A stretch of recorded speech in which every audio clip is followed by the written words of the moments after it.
Hi students, it's me again.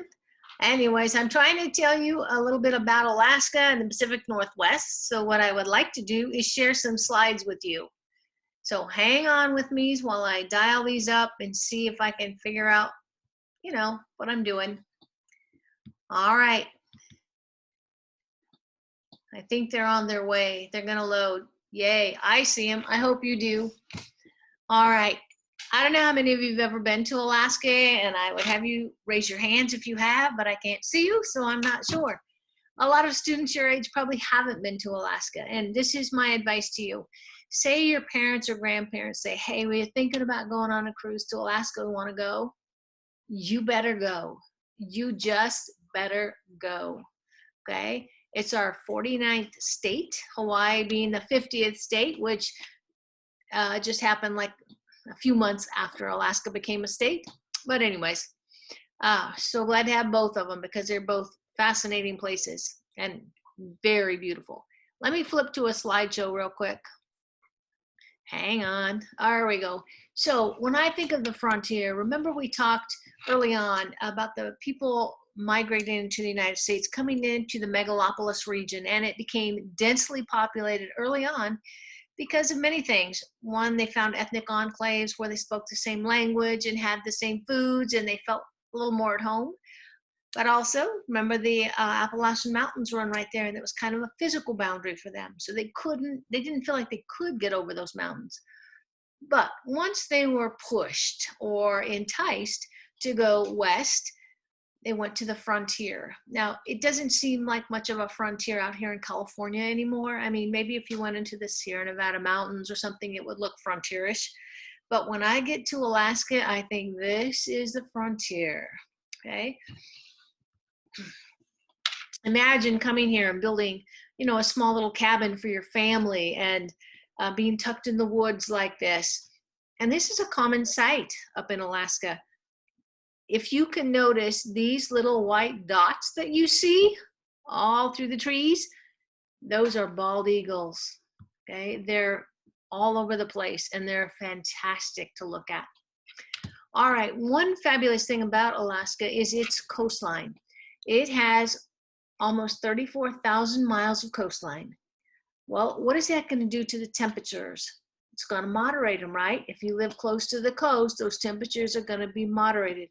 Not quite as cold in the winter, not quite as hot in the summer.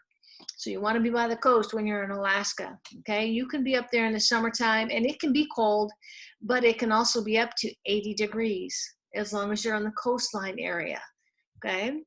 Now, if you go inland, it's a whole different story. It's that continentality, you see it in place. It can be like 96 degrees in Fairbanks, Alaska, right in the middle of the state. So amazing differences between being in the middle of the continent or middle of the state, away from the coastline. All right, so let's talk about, hang on one second, I think I skipped one, I'm sorry. Evidently not. Okay, so deforestation is a big topic up in Alaska. They have, I don't even know how many thousands of square miles of forest up here. But anytime you cut down a forest, you are exposing that area of land to flooding or to landslides or any of that because you've taken away the biomass. And so you've got to be careful when you do that. This is an area, this is actually in British Columbia instead of Alaska, but I put this in here to show you the difference. What they have done is they've gone and cut down the forest in this region. And they have, there used to be an advertising slogan that said, for every tree we cut down, we replant 2 trees. And that sounds really great, right? The problem is, what kind of trees are you planting? Look at the back here. That's a virgin forest. You can see all the different colors and the different heights of trees. Those are different kinds of trees planted together. They complement each other. They don't take the same nutrients out of the soil, so they don't deplete the nutrients. Look what's going on here. These are trees that have been replanted, and they're the same type of tree over and over and over. Those trees take the same nutrients. It will just be a matter of time before they deplete the soils of the nutrients they need. and we might have to put in fertilizers and enhancers and so on. And then you've sort of defeated the purpose. This is clear cutting, and again, this is in British Columbia. Clear cutting is when you go in with equipment and you just mow everything down. These beautiful forests that might be virgin old growth forests, and you're just cutting everything down at one time. What you see up in Alaska, at least in the areas I've been to, is that they hire college students, excuse me, to work with the cruise lines and take people out on excursions. And the various excursions you can go on, one of them is walking through the rainforest and getting to understand the different types of trees and vegetation, the different types of insects and animals in the forest and so on. What happens to a tree when the bark is taken away and that kind of thing. It leaves it very vulnerable to insects and so on. So he is walking us through explaining all this. What a great job, right? They hire many college students all summer long to lead excursions. You could take people out on kayaks or canoe rides out to the glaciers, the Tidewater glaciers, or you can take them on jeep safaris, or all kinds of whale watching tours, everything. Okay, so if you like this area and you want to give it a shot, work up here one summer or something, what an amazing time you would have. All right, getting around in the islands, when you go up to Alaska, especially if you're on a cruise ship, you generally go up to what they call the Panhandle. It's the area that's made up of a lot of islands. It's right next to British Columbia, and it's before you get to mainland Alaska. And the only way of getting around in this area is by float plane, where you have these floats and you land right on the water, or by boat. Fishing. If you are interested in fishing, this is your region. 4 different kinds of salmon, 4 or 5. Anyways, at least 4 different kinds of salmon and halibut. I mean, all the delicious fish you can imagine. Whale watching. This is not my picture. I wish it was. But whale watching is a big thing. The whales migrate all the way up into this area, and they love to put on a show. The whales I like to mention are these whales, beautiful carved, sculptured whales. And I put this in for a reason, because I want you to think when you go to any place actually where they have tourism and so on, you can easily buy the real inexpensive souvenirs like some t-shirts or some keychains or coffee mugs or whatever. And oftentimes, most often, those are imported from other countries. The locals don't make any money off that. It doesn't help their economy at all. But when you stop into a place like a painting studio or a sculpturing studio or boutiques and different places where the artists are there or they present their work, even if you can't afford I couldn't afford this whale. I couldn't even get him home if I could afford him. But talking to the artist who made this, honestly, best time spent.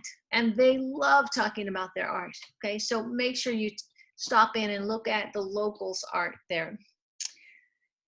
Bald eagles, I told you, they're plentiful. They're almost like going out and seeing seagulls. They're so common. It's incredible. This is what I meant about the Panhandle. Here's a map. This is like the southeastern portion of Alaska, right here next to British Columbia.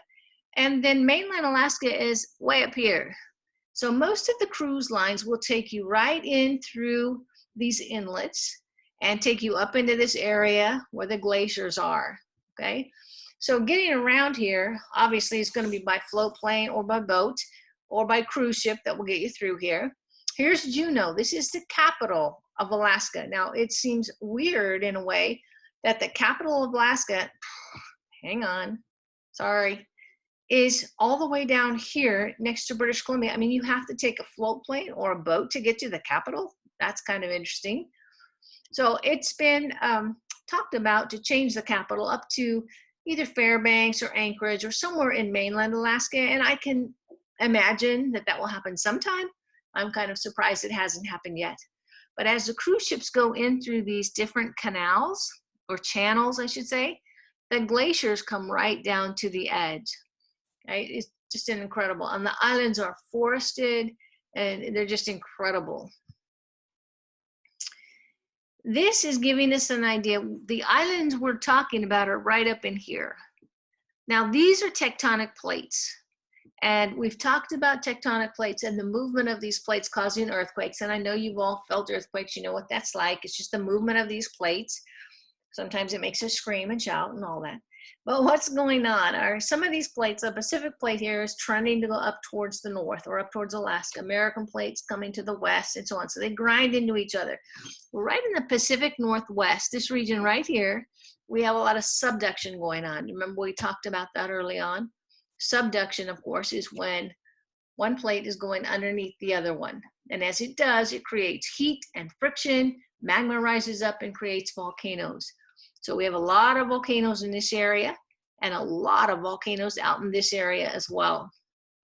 The geology up here, I don't know anything about geology, but I can imagine if things have been tumbled around and it's very complex. I just know they've had a lot of earthquakes in this region. Here's the mainland part of Alaska. Here's that area that we were in before. Here's Juneau down here. Lots and lots of earthquakes up here. Again, because of the movement of these tectonic plates. And lots of volcanoes because of subduction going on. And sometimes when you're up in this area, I don't know if it's lucky or unlucky, we were in Fairbanks and we were ready to take off. And they said our plane was delayed for a couple of hours because of volcanic ash. And at first I was bummed because we have to sit around and wait. And then I was like, you know what? Not very often in your life do you get delayed by volcanic ash. So enjoy it.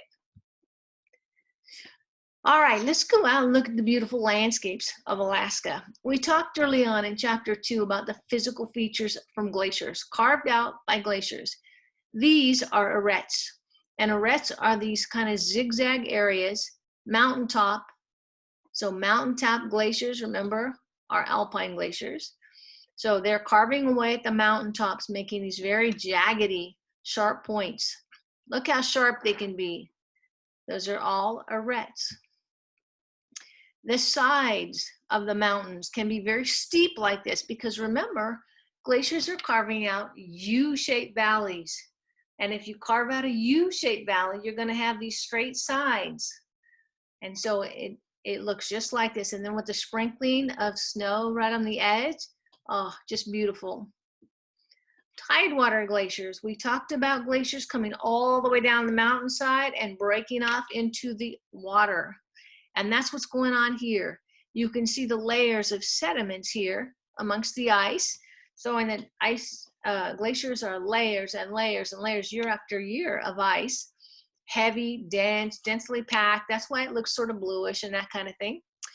And what has happened here is as you pull up, oftentimes as glaciers are melting, you might get a little bit of meltwater up above, but most of the meltwater is between the ice and the land underneath. And so it comes flowing down and sometimes can even push big rocks and boulders right out from underneath all that ice. So if you were up here like in a little kayak or canoe, you might really have some trouble when these big boulders come up from beneath the water. This is flying over a glacier and it looks kind of black like asphalt. It's just different sediments that have blown in. And as you look, you can see this ice is flowing in a direction that's going around a mountain. And so it's curving and cracking, creating these little crevices that go deep. Moraines. Remember we talked about moraines and how glaciers will come down an area and they'll push everything out like a bulldozer. And either the debris will go off to the sides, creating lateral moraines, or down to the end called a terminal moraine, sometimes even depositing right in the middle called medial moraine. So that's what you're looking at. This is called a moulin, and what is happening here is I'm standing up here on top of the ice and meltwater below the ice is flowing, okay? And sometimes it flows very quickly. And then it drops. Its goal is to get to sea level. It wants to get out to the ocean. And so it is carving its way through the ice, dropping down towards the land, and then flowing out towards the ocean. And when I was standing here, this man that I didn't even know said, you know what, I will hold your hand and you could lean out and take a picture. And I said, okay. Honestly, this drop's about 200 feet. If I had dropped in there, first I would have frozen to death or had a heart attack and died, and then I'd be frozen forever. Anyways, don't do that. It did make for a good picture though, you got to admit. All right, flying up in this area can be tricky. Look at these clouds that have come in. You can't really tell where the mountain stops and the clouds begin. So if you're going to fly in this area, make sure you go with a very reputable company. Whoops. Oh my gosh. Hang on, hang on. Don't even look at this one. I'll be right here. Don't look. I'm sorry for goofing. Okay, one at a time. Glaciers. So up here, look at round circle ones. Those are cirque glaciers. Look at this. That's a hanging glacier. It's going to turn into a waterfall. All of these are like tributaries that feed into the main glacier down here, like you'd feed into a river. Okay, all carving out very unique landscapes. Again, the clouds kind of covering some of this. You want to be very careful up here, but this is Denali. And when you fly up in this area, when you go to Alaska, you're dying to see Denali. Everybody wants to see Denali. It is one of the main things you go to Alaska for. And so it was a clear, beautiful day, and people were saying the mount is out. In fact, that's how they say hello. The mount is out. Huh. Means it's a clear day and you can see Denali. When you look up here at these clouds, right up here, this is Denali, and this is the peak right over here. You see these nice smooth clouds, and you might think, well, let's fly over there because it's very smooth air. It would make sense, but it's not true. Okay, the reason these clouds are smooth is because the air is very turbulent. It's beating up these clouds. So you do not want to fly a small aircraft up in this area, but it was beautiful to look at. When you go to Alaska with your family and say they're going to pay your way on the cruise or whatever, you save your money or take out a new credit card, whatever it takes. You're going to spend some money up here. You just are. Go flying in a helicopter. They're just incredible. And you get to land right on top of the glaciers. Okay, they'll take you to their favorite places. They'll land you out on a glacier. You can walk all over the place. It's amazing. When will you ever get to do that again? So I'm up here. I took my son with me, and he's right here, and I'm right here. And then my girlfriend jumped on board and took her son. That's her son. And then she got sick on board. And once you get sick on board, they won't let you go on excursions. They quarantine you to your room. We know what quarantine feels like, right? Anyway, so her son tagged along with us and went for our helicopter flight. All right, this is it for right now. I'm going to take you on another trip to Alaska in just a minute, but thanks for joining me. All right, take care.